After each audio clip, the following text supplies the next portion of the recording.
We now come to one of my last sort of sacrificial gambit ideas with e4 against various setups that black might play.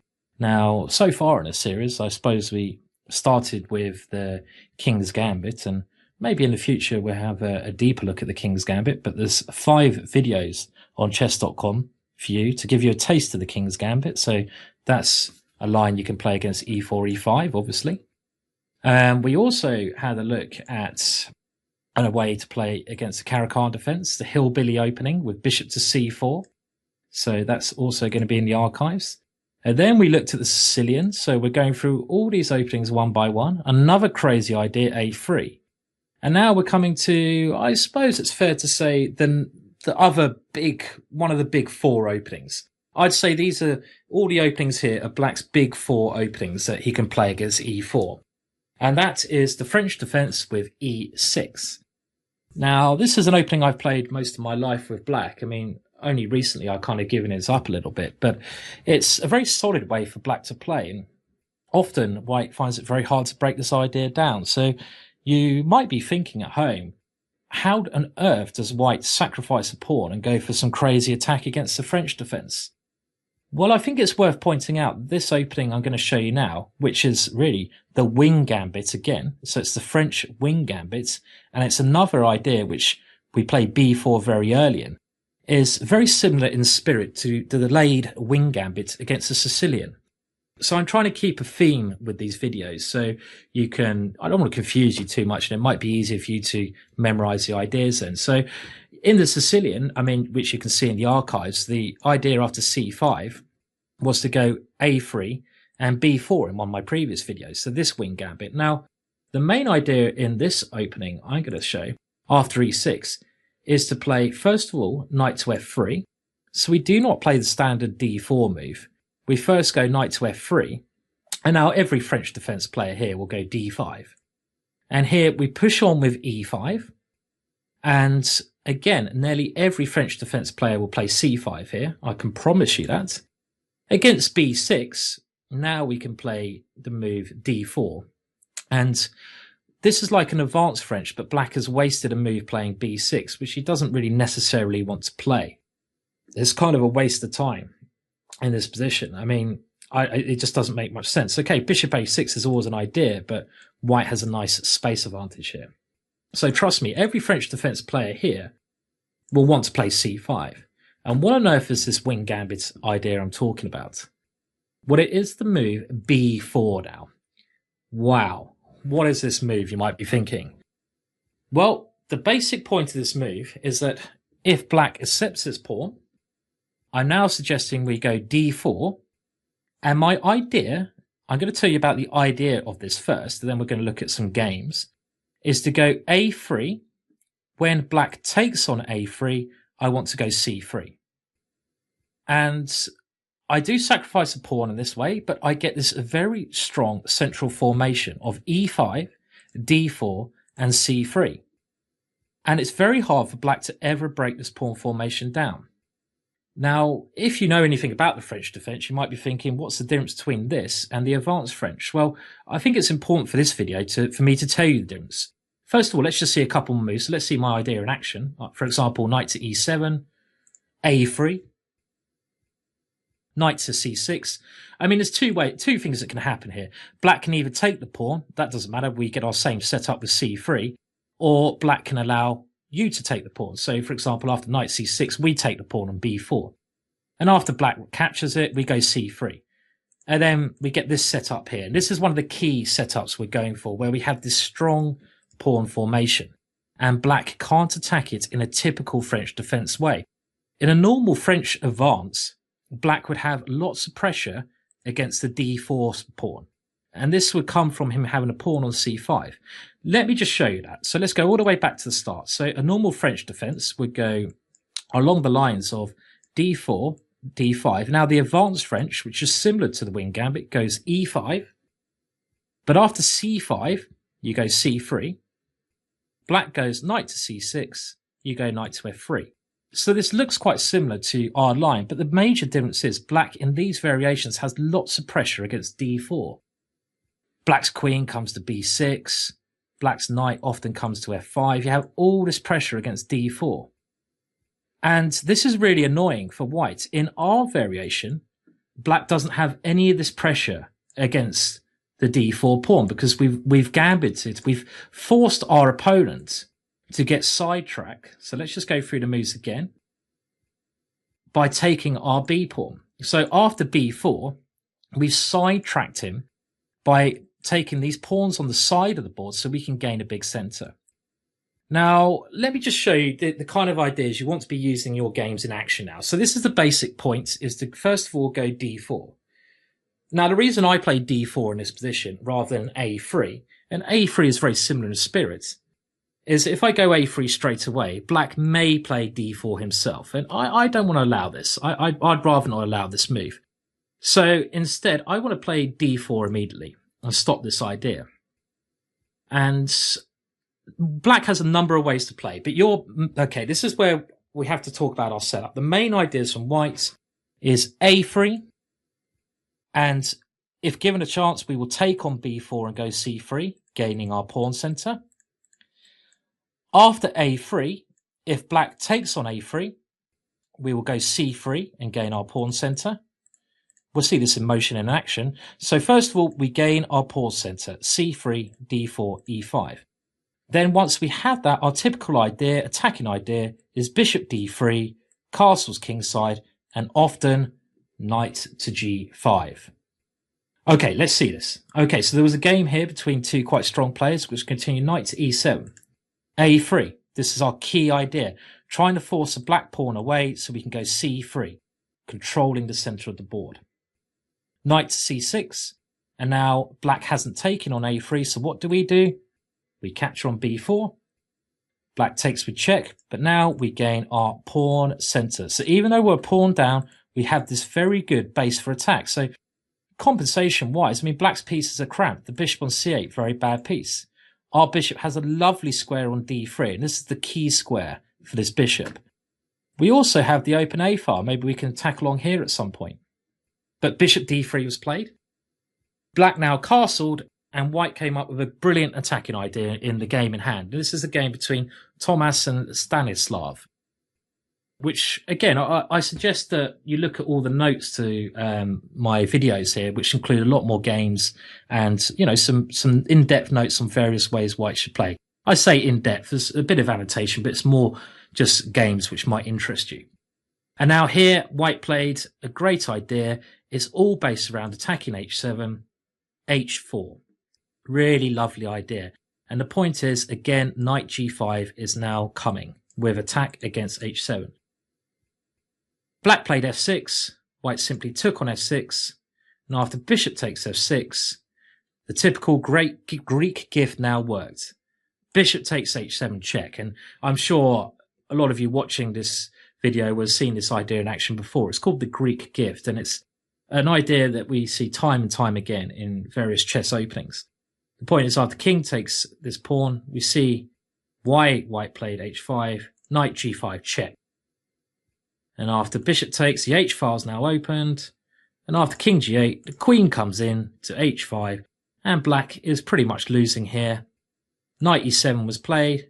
Now g6, threatening queen to h8 mate. But this is a very good position, and white went on to win this game very quickly. But it shows you some of the dangers of this opening if black castles too soon. So if black castles too soon, your bishop on d3 combined with h4 and knight g5 can lead to a devastating attack. So bear that in mind. Now, in the normal French defense, if black had a pawn on c5 here, which we demonstrated in the advanced French, black may well be able to generate enough play against d4. But here, black loses a lot of time because he has not really any good pawn breaks. Okay, let's go back to the start again and see some other examples of this in action. So against the French, we go knight to f3. Black plays the French. We push on with our e-pawn. And after the typical move c5, we divert black's c-pawn away from the center, b4. Now, black, of course, doesn't have to take this pawn. He can do some other moves. I mean, black can also go, for example, b6 here and decline the pawn. Now, There are a couple of good ways to play against this. I'd recommend you just go a3. c3 is also good. And your idea now is to go c3 and d4. Black can't really win this pawn on b4 anymore. Well, he can do, but again, we just get our wing gambit position. c3 and d4. And this is exactly what we'd like. But we've gained a tempo, really. So if black does go b6, we go a3. And let's say after a move like knight to e7, now we go for c3 and d4, gaining a good advanced French. For example, c3, knight f5, d4. Space advantage. We could continue with g4, h4 at the right moment, and we have a nice advantage here. So this is a pleasant way to play. So against b6, key thing to remember, you go a3, c3, d4. That order. Or you could go c3 first. Now, what happens if black goes c4? Well, that's another good question. Against c4, what do we do here? Well, I now recommend you go c3 and d3 or d4. Very simple. If black ever plays a5, we go b5. And now let's say something like knight to d7, we go d3. The same is pretty much true with d4. I think black has to take on pass on in that case. But after d3, black takes, our bishop comes to this nice square, and we go for quick development again. I mean, all these lines where white doesn't have to sacrifice a pawn look a little bit better for white. So it makes sense to concentrate on what happens if black takes on b4. So let's go back to this main line, taken on b4. And after this move, we play d4. I mean, one of the joys of this variation is it's so much fun to play and it's so easy to play. I mean, you're trying to divert the pawn away from here and just attack on the king side. I mean, let's have a look at some other games where this has happened. Just give you a better feeling of what white's middle game play should be. For example, we looked at knight e7 last time. What about knight c6? I mean, that's an incredibly logical move now. Well, after knight c6, what do we do? Well, you should know now. I mean, if you don't know the move that white should play here, then okay, I'd say you go back to the start of the video and try again. What move do you play here? a3. Of course, you need to divert this pawn as far away from the center as possible. And now, after something like taking on a3, we go c3 again. And we've got our pawn center. We don't have to be in a rush to win back the pawn on a3. This pawn will be taken at some point. Now, a game between two grandmasters actually continued f5 here. And this was quite an interesting way for black to try to block white's bishop on d3. We saw the bishop on d3 being quite deadly in a previous example when it did the Greek gift on h7. But here, I think you should still continue your bishop to d3. You always continue in this way. And after some move, the one grandmaster played a6 here. A very aggressive way to play in this type of structure when your opponent has gone f5 is to aim for g4. So this is a key thing to remember. If your opponent's gone f5, you should aim to play g4, opening up the diagonal. One quite amusing variation I saw here after g4 was pawn takes g4 and now knight to g5. This is the point behind g4. The bishop now is not blocked in by the pawn. And a very amusing line here is something like knight to h6, knight takes h7, and after, let's say, bishop to e7, knight takes a3, and now black may be a little bit concerned about knight coming to b5. Another idea in this variation, using the pin on the a pawn. So let's say black goes bishop d7. Well, that's a horrible mistake, because now black, I mean, okay, hopefully you can see this at home. White to play, and white to either win a piece or deliver checkmate. How does white do that? Bishop takes h6.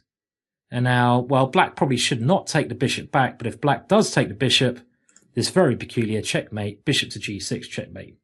Quite an amusing position, I think you'll agree there. But, okay, the key thing we can remember from that game is that if, for some reason, black plays f5, we try to go g4. We try to play g4. That's the key thing to remember. So what else can happen after something like a3 here? What other things can black play? Well, I want to show you another key idea for whites. let's say the move a6 is played, and this is often quite a useful move for black to play because at some point later on, white's knight might want to come to a3 and into b5. So it kind of keeps control of the b5 square. How do we continue now? Well, you should know how to continue. If black doesn't take on a3, we should take on b4. And then we get our strong pawn center. And after bishop to e7, our bishop comes to d3. And it's very hard for black to finish his development in these types of positions. I mean, how does the knight on g8 come into the game? If it ever comes to h6, we take it. For example, knight to h6, we take it. And black's pawn structure is destroyed on the king side. So it's very hard for him to develop. I mean, if black tries to concentrate on queen side play, the typical idea I wanted to mention was we finish our development, castles, something like rook to c8. Now we've got to get these pieces into the game. Knight to a3 is a nice idea. This knight can often come to c2, to e3, around into the game that way. And after a move, well, black played h5 in this game. A nice break. If black's king is still in the center, you want to open up the position. How should you do that? c4. And this is a move I wanted to mention. So if black doesn't do much and you're allowed to get your setup and you're allowed to finish your development, you're allowed to get your pieces developed, the move c3, c4 is a great way to open up the position towards your opponent's king. And for example, this game two grandmasters I found continued pawn takes c4, knight takes c4, and now white just blasted away, knight d6, and now another brilliant move from white, bishop g5 and d5. Opening up the center, try to open up your opponent's king. Okay, we're not going to spend too much time on looking at these games because it's not key to learning our opening so much. I think learning the opening is much more important, but we're getting through the key ideas, and the key ideas is what I want to try to get across to you. So after d5, e5, c5, b4, let's try taking on b4 again. We go d4, of course. And now, what other moves can black play here? So we've tried a number of things for black. I mean, the thing to remember is even if black doesn't do the move that you expect in the order you expect, it's the ideas you're trying to get into motion, which we'll discuss very briefly in a minute. But something like knight c6 most logical. We go a3. What else can be played here? Well, there are a number of things that could be tried. One nice idea, which I'm just going to show you, is another idea that I think you could bear in mind is, let's say he takes on a3 this time, which I think is a better idea from black. We always go c3. And let's say, again, black doesn't do anything on the king side. He tries to concentrate on the queen side. We always put our pieces with white on the same squares. Bishop d3. Now, what if black does try to now develop these pieces here? The problem is he has a bit of congestion on the king side. It's a bit like, I don't know, if you're in England and you're trying to travel around London in a rush hour, there's too many cars. There's too many cars on the road. They get in the way of each other. And that's kind of the same thing here. There's too many pieces want to come to the e7 square.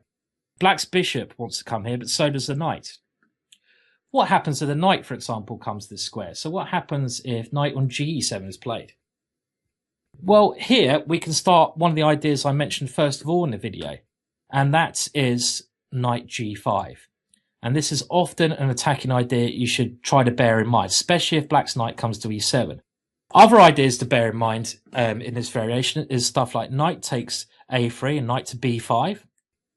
You can even go bishop takes a3 when your bishop's quite good, but in this particular position, knight g5 worked very well. And this is a game that Tate played, a dangerous American player. And I'm just going to show you his idea. The idea of knight g5, the queen can now come to h5.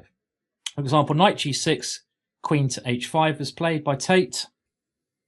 Black now tried to defend with knight to e7, but now Tate simply moved his queen back to f3, and there was no good way for black to defend against queen to takes f7.